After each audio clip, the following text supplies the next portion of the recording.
Well, hello everybody. RV living with the geezer.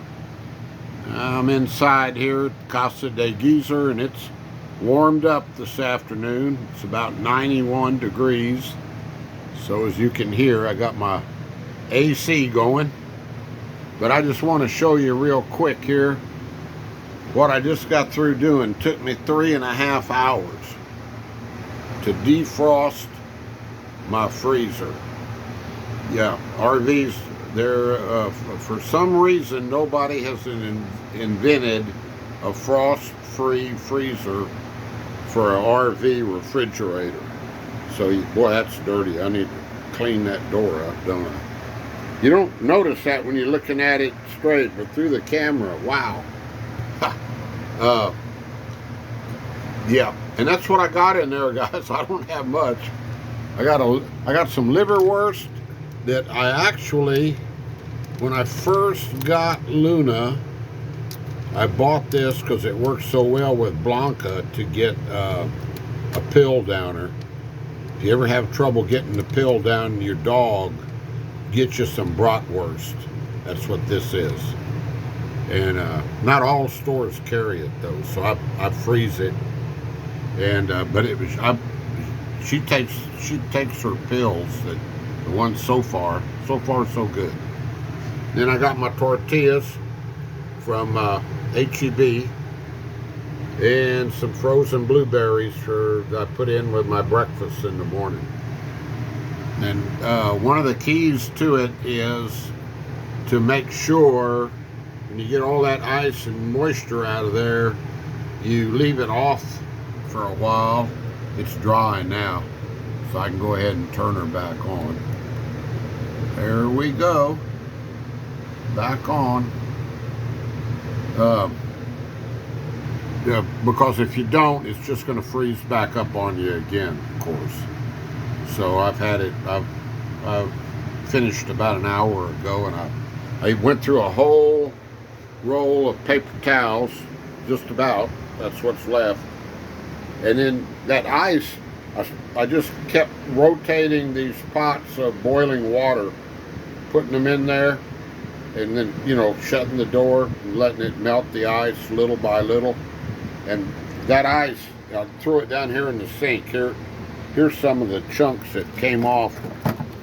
Once you get it going, you can, see that plastic spatula where I wouldn't scratch anything. But look how thick that was. Yeah, it took a while rotating these pots, but thank goodness I have this this electric water boiler thing. It boils the water really fast too. Let's see here. See it? Isn't that pretty? It'll boil it, and then when it gets boiling, it'll shut off, and that light will go off. But I don't need any more boiling right now. I'm done. And then I have this big sponge to sop up the water on the bottom down here. So that's it, guys. That's how you defrost a freezer.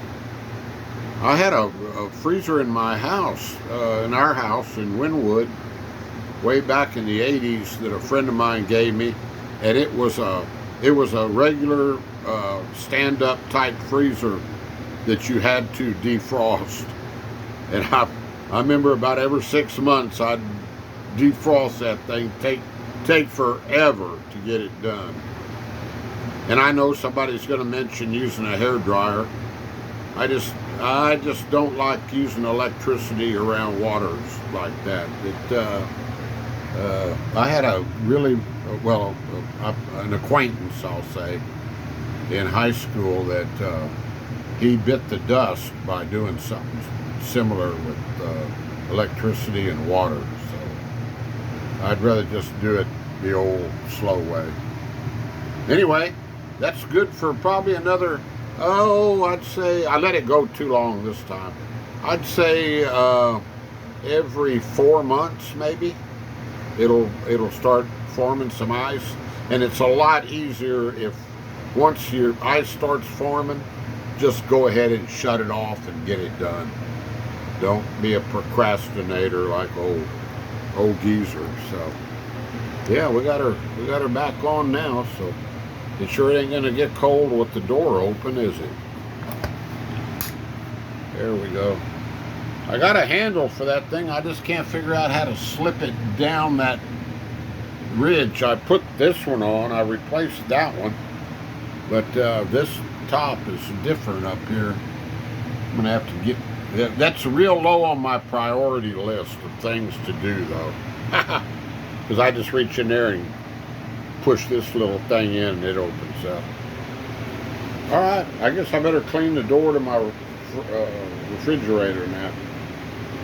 We'll be talking to you later.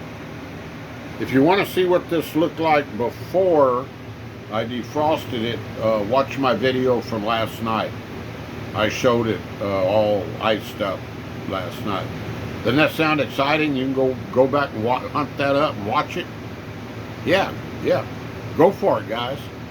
Talk to you later. Adios, everybody. Have a good one. Bye-bye.